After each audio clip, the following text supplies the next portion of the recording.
সেটাও ওমরে ফারুক রাদিয়াল্লাহু তাআলা আনহুর জীবনী থেকে। উনি ছিলেন ন্যায়পরায়ণ শাসক।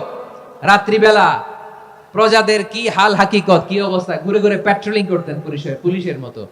তো সারা রাত প্যাট্রোলিং করে সারা রাত তিনি ঘুরেছেন কার কি অবস্থা দেখে শেষ রাতে তিনি ফিরে আসতেছেন। তিনি থাকতেন, সেই বুখারীতে এসেছে, কানা ইয়াসকুনু ফি আওয়ালিল মদিনা, মদিনার উঁচু এলাকায় থাকতেন। তো ফিরে আসার সময় উনি একটা প্রাচীর বেষ্টিত ঘরের পাশে দুইজন নারীর কথোপকথন শুনতে পেলেন। কয়জন নারীর? দেখি আপনাদের মনোযোগ আছে কিনা, বলেন কয়জন নারীর? একজন বৃদ্ধা, একজন যুবতী।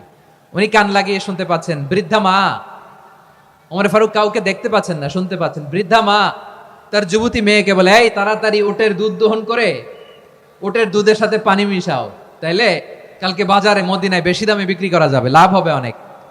বৃদ্ধা মহিলা এটা বললেন।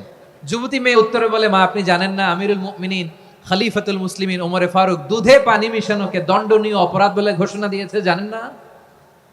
এবার বৃদ্ধা মহিলা বলে, আরে পাগলি, এই ভোর রাতে আমিরুল মুমিনিন ওমরে ফারুক আসবে কোত্থেকে? উনি আসবে কোত্থেকে? ওনার পাইক পেয়াদা সিকিউরিটি আসবে কোত্থেকে? কেউ দেখবে না। আরে কেউ দেখবে না, তাড়াতাড়ি দুধের সাথে পানি মেশাও। এই কথা যখন মা বলেছে, যুবতী মেয়েটা চমৎকার একটা উত্তর দিয়েছে। তিনি বলেছিলেন, ইয়া উম্মি, ও আমার মা, লাউলা রাআ উমর লা রাআ রব্বু উমর।